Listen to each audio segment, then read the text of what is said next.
welcome to Scoop CP2 Scrambler. I'm just going to do a bit of a review, a bit of talk about this bike today. I've got 2,000 kilometres on it. Let's see, just over 2,000, yeah, 2,243 kilometres. And if you've been following me, I've been doing a few changes to the bike. And first of all, I'll say the reason why I actually bought the XXR700 here in Australia. I'd had a Royal Enfield Himalayan for 4 years prior to this bike, and I enjoyed riding it, and it gave me a taste for riding backcountry roads. I got pretty sick of the issues that I was having with it over the 4 years, so I just decided to park it up, and I've actually just cut it up and thrown it away. Now, I looked at different bikes, and a lot of stuff wasn't available that I was looking at, and I eventually settled on a Spark Pilot, and it fell on its ass because they got me a new one and it wouldn't start because the fuel pump had shit itself.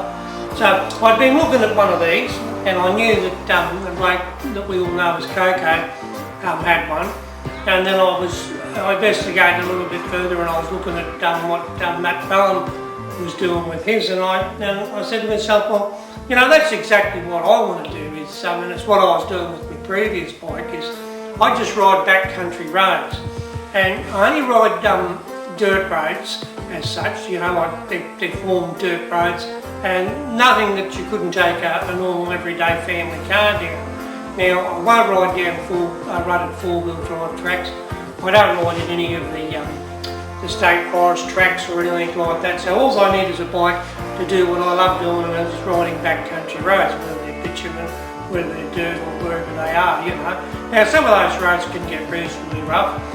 Now, after doing 4 years of backcountry riding on the Himalayan, it had a lot more travel and suspension than what this would have.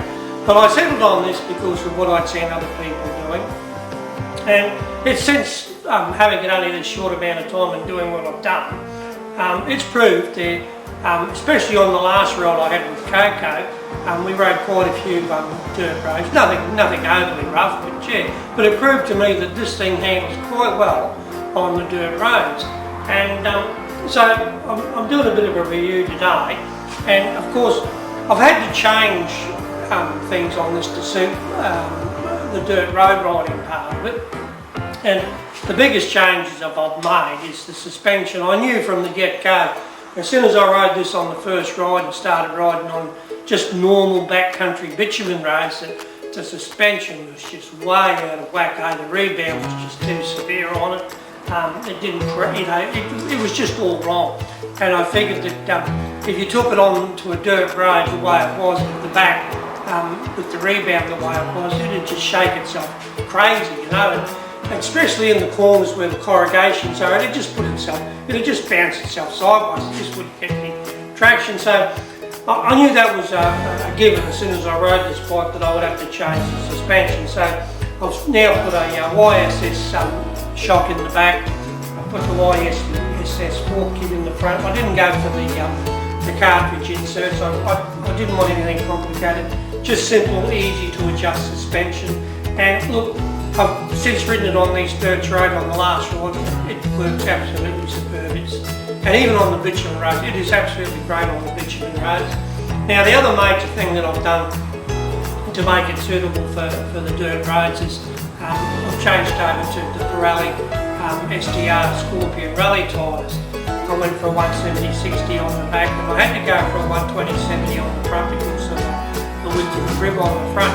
Now, as I said, a few dirt roads there on the last ride with Coco, and these tyres absolutely suit the hard pack gravel. Where it's the same, I suppose, with any tyre, even when I had the Midas ER7s on the other bike, when you get into the really loose, thick gravel, it just wants to move around all over the place. But it does that, so you just hang on lightly, get your weight back, give it some power, and just scoot through it, you know.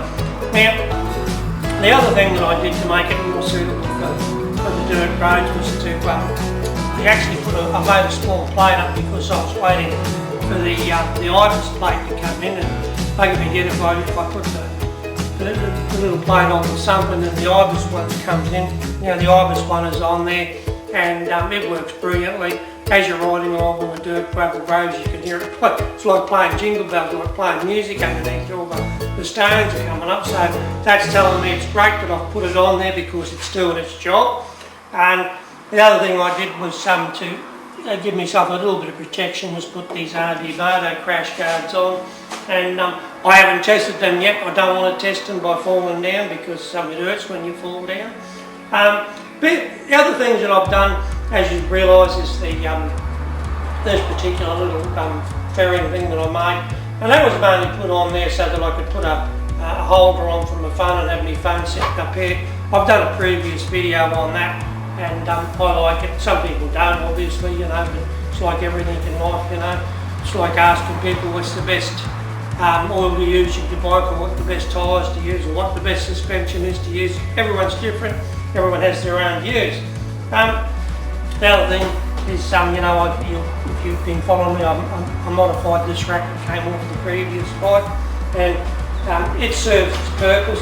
Now, the other thing I'd like to say also is I really didn't want to go into steel laced rims. I didn't want to go into spoke rims anymore, because to change a flat tire and do anything with them out on the road is just a painful exercise. So I really wanted a bike that had made wheels and was capable of still doing a bit of line or road work. So, and these wheels suit me fine because I carry a tyre repair in here because of my size and the age and the loss of core strength. I also carry a ratchet lift from Eastbound that helps me to pick the bike up if I'm on my own.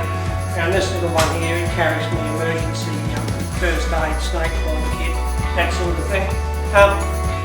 The other thing you see here is this little tank bag. I had this tank bag on the previous bike. I had the tank lock system on the bike, so I took it off the other bike and I made my own bracket up here to mount on there. But look, otherwise in the 2,000 odd kilometres I've had it now, this proved to be exactly what I need for the way I ride. As I say, bitumen backcountry roads, dirt backcountry roads, and it's proved to be absolutely good on these sorts of roads. The other thing that I've done to make it a little bit better for the dirt roads is put on the pivot pegs from the previous bike, and also if you go onto my page you'll see how I've done what I call a dual stage brake pedal, and that's after using that this weekend on the last ride. Absolutely brilliant to use. I love it. It really works well with the pivot pegs. And but so in general terms now, what I've done, it's basically set it up to the way I like. I've put the Evotech headlight protector on here. I've put a Evotech tail tidy on here. No need to change the blinkers or the headlight. I don't ride at night or anything like that. And I like these blinkers, I like the headlight, I like the tail light. They're sufficient for what I do. So anyway, there'll be a bit of a slideshow I'll put up of what I've done, so you get a bit of a look at it, and then there'll be a bit of a ride video there from the last ride. And you know, it wasn't what you call rough roads, but where I did ride, there was a lot of corrugations in the corners, which you get out there on those dirt roads. Not a great deal of wheel ruts, but a lot of corrugations, and the YSS suspension worked a treat. I knew it would because I had it on the Himalayan for about 2.5, 3 years, and it just transformed that bike. But as a back road motorcycle, the way this is set up now, it's proved to be quite good at what I want it to do. The only thing, I mean, you know, you can hardly hear the damn exhaust on it, you know, it just purrs along. When you're sitting on the bike and you're riding and you give it a good handful of, the motor and the airbox sounds great, and it would sound a lot better on the videos if I had a bit of a pipe on it, but honestly I don't. Maybe I might later on, but you know, my view is, you know, like, it's a Lamb's motorcycle, and changing the pipe over is not going to give me that much more power, and I just don't see the sense of spending $1,500 to only get maybe 1 or 2 horsepower and maybe a throatier note, you know. Well, that view could change in the future, but at the moment, no. I spent $1,200 on suspension. To me, that's money well spent because it makes the bike handle better, ride better, and yeah. So that's basically it. 2,000 kilometres, you know. Some things I've done, I've made myself. Some things I've bought. The beauty with this bike is that there is quite a bit available for it on the accessory market for it, you know. I did put a rad guard in on the radiator here, which you see. That's an Australian company makes them, and they're not what you call real cheap, but then neither is the EvoTech gear on the bike. But one thing I'll say about the EvoTech is that it's straightforward to mount home, not a problem at all. I had a bit of an issue with the R&D Moto crash guard, so one of the holes was out of alignment, but I fixed that, no big deal. Bit of an issue with the IVEX card, not so much with actually putting it on, but putting the coolant tank back on. I had to take the rubber off so it fit into the slot that they designed it. Could have been a bit better of a design there, but bit of tyre wire, take the rubber grommet off and put it in it, and it's held up, you know, on the last ride. So yeah, so that's about it. So far everything's running great on it, you know. I mean, I love it, and I keep saying it. I just love the way this thing makes its power, you know.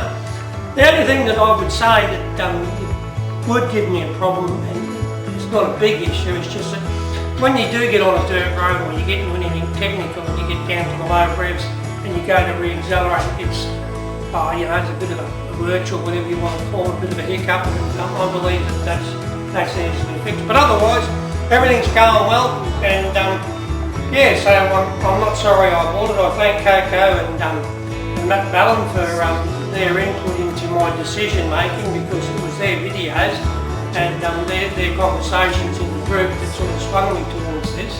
And for me, it's just the Ants Pants. It's all I need, you know. It just works brilliantly both on road and on the dirt gravel road. So anyway, that's my view on it, and we'll see if that changes over the next few years of ownership. So I'll see you next time.